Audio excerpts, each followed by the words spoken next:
Hello and welcome to yet another video of Cornerstones of Math. Today I prepared a factorization problem for you, which is we need to factor x cubed plus y cubed plus z cubed plus 3 times x plus y, y plus c, z plus x. And as I stated in the title, I will present you whopping 4 different methods to solve this problem. That sounds quite exciting already, so let's jump right into this problem. In the first method, and in the second method as well, we are going to expand first. I decided to show you this method first because this is what I consider the most textbook approach, the general rule of thumb for many challenging factorization problems. So first we expand. If we expand x plus y times y plus z, then we have xy plus xz plus y squared plus yz. And if we expand this part, we have to multiply 3 in every term from now on. So we have plus 3xyz plus 3x squared y plus 3xz squared plus 3x squared z plus 3y squared z plus 3xy squared plus 3yz squared plus 3xyz. Notice that these 3xyz and 3xyz can be combined. So first we have single variable terms, x cubed plus y cubed plus z cubed, and let us write terms that contain only x and y. They are 3x squared y plus 3xy squared. Then let us write terms with only x and z. They are 3x squared z plus 3xz squared. And then y and z terms, 3y squared z plus 3yz squared. And then finally xyz term, which is 6xyz. So this is the complete expansion of the given polynomial, but where do we go from here? And this is the part where this very useful tip comes in handy. This tip is applicable to problems where you cannot easily find the common factors or applicable formulas. In that case, you should try rearranging the given expression in descending order of a single variable, usually the variable having the lowest degree. Then you may be able to find the common factor more easily. Let's see how this works for this problem. Here, variables x, y, and z are used in a sort of cyclic manner, so there's no such thing as the lowest degree variable. All variables have equal maximum degree of 3. Therefore, let's just choose x and rearrange in descending order of x. Then first we have the cubic term x cubed, and then we need to find x squared terms, and they can be found here and here. So we can write 3y plus 3z x squared. As for linear terms, we have 3xy squared, 3xz squared, and 6xyz. So we can write 3y squared plus 3z squared plus 6yz x. Then we write remaining terms which do not contain x. They are y cubed plus z cubed plus 3y squared z plus 3yz squared. Here, this part can be written as 3 times y plus z x squared, and this part can be written as 3 times y squared plus z squared plus 2yz x. Here, y squared plus z squared plus 2yz equals y plus z squared. And as for this part, notice that it is exactly the same as this factorization formula, which gives a plus b cubed. So we have y plus z cubed. But if you take a closer look at this is also in the form of this famous formula, now with y plus z at the place for b. So we can directly use this formula to obtain x plus y plus z cubed. So that was the first method. In the second method, the very first thing we do is to expand, just like the first method.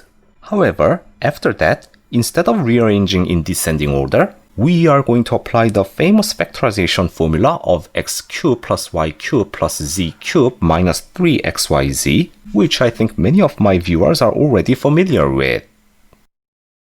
Since the expansion part is the same, I will just skip to the end result, which is this. Now it's time to apply this factorization formula, but to do so, we require minus 3xyz. Therefore, we write minus 3xyz here. Then this plus 6xyz in the end becomes plus 9xyz. So this is the formula part, which gives x plus y plus z, x squared plus y squared plus z squared minus xy minus yz minus zx. And let's take a closer look at the remaining part. I am about to do stuff which takes a bit of experience-based intuition. Notice that the remaining part has 7 terms in total which cannot be reduced further. We want to find the common factor, and this x plus y plus z here has a very high potential for the common factor. Since x plus y plus z is a 3-term polynomial, perhaps if we write the remaining part in 9 terms, perhaps we may be able to group them by 3 and find the common factor. Based on this intuition, we split this 9xyz into 3xyz plus 3xyz plus 3xyz so that we have 9 terms for the remaining part. And then we can group terms like this. These two x and y terms, 3x squared y and 3xy squared, plus this one of 3xyz terms can be written as 3xy times x plus y plus z. Also, 3x squared z, 3xz squared, and 3xyz can be grouped and written as 3xz times x plus y plus z. In remaining 3y squared z, 3yz squared, and 3xyz gives 3yz times x plus y plus z. So as you can see, x plus y plus z is indeed a common factor. So we have x plus y plus z times, first this part, so x squared plus y squared plus z squared minus xy minus yz minus zx. Then we have plus 3xy plus 3xz plus 3yz. So we have x plus y plus z, then x squared plus y squared plus z squared, plus 2xy plus 2yz plus 2zx. And hey, this one also looks familiar, right? It is the expansion of x plus y plus z squared. So we obtain the result x plus y plus z cubed.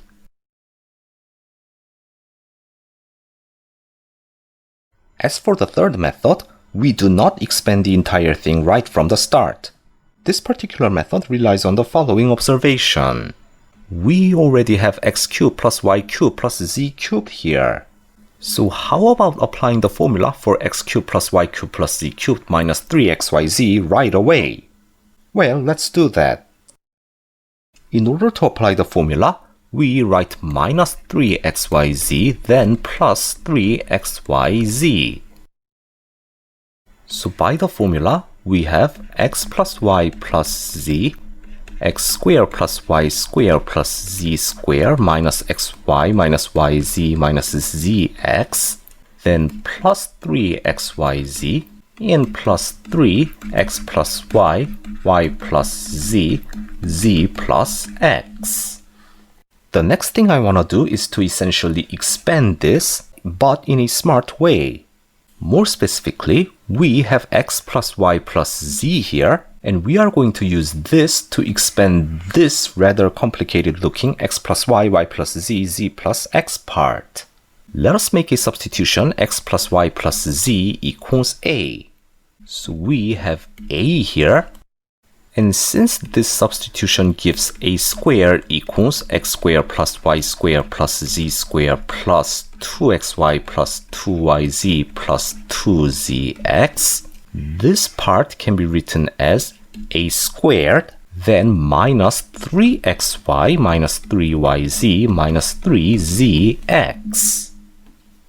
Then we have plus 3xyz plus 3 times. Since x plus y plus z is equal to a, x plus y equals a minus z, y plus z equals a minus x, and z plus x equals a minus y. So we have a cubed minus 3xy plus yz plus zxa plus 3xyz plus 3 times. And I think many of you are already familiar with the expansion of this thing right here. It is a cubed minus x plus y plus z a squared plus xy plus yz plus zxa minus xyz. Here, this x plus y plus z equals a, meaning that this a cubed and this part cancel each other. So we obtain a cubed minus 3 xy plus yz plus zxa plus 3xyz, then plus 3 xy plus yz plus zxa minus 3xyz. Here, notice that these two cancel, so we only have a cubed, which is x plus y plus z cubed. In addition to applying the factorization formula, this method requires this technique of changing this part into a minus x, a minus y, a minus z, which is the lesser known technique. Nevertheless, the method is still beautiful. The fourth method is probably the most unorthodox method of all. Basically, we apply the well-known factorization formula of x cubed plus y cubed and ignore this z cubed for a while. This is definitely not a general method, but rather a special method that works here only because the problem is special. So we have x plus y, x squared minus xy plus y squared, then plus z cubed, then plus 3x plus y, y plus z, z plus x. So we have x plus y here and here, but it is not a common factor for the entire polynomial because we have z cubed here. If we group these two first, we have x plus y times this part, x squared minus xy plus y squared, and this part, so plus 3y plus z, z plus x, and of course z cubed. So we expand this part, which gives 3yz plus 3xy plus 3z squared plus 3zx. Here, notice that minus xy and plus 3xy gives plus 2xy. Here, this x squared plus 2xy plus y squared gives x plus y squared. And as for remaining three terms, let us only group 3yz and 3zx.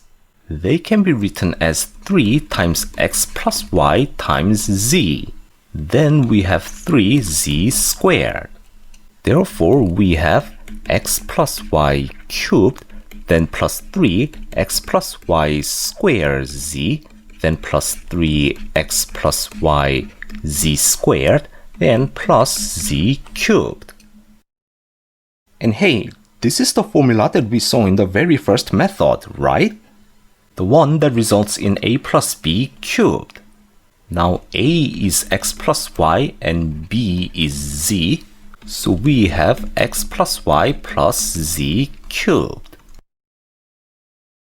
And that's all for today's video. Now, if you want more problems using the very first rearrange in descending order of one variable method, please go check out these two videos at the top, and also please don't forget to hit that like and subscribe buttons. Thank you for watching, and I will see you in another video.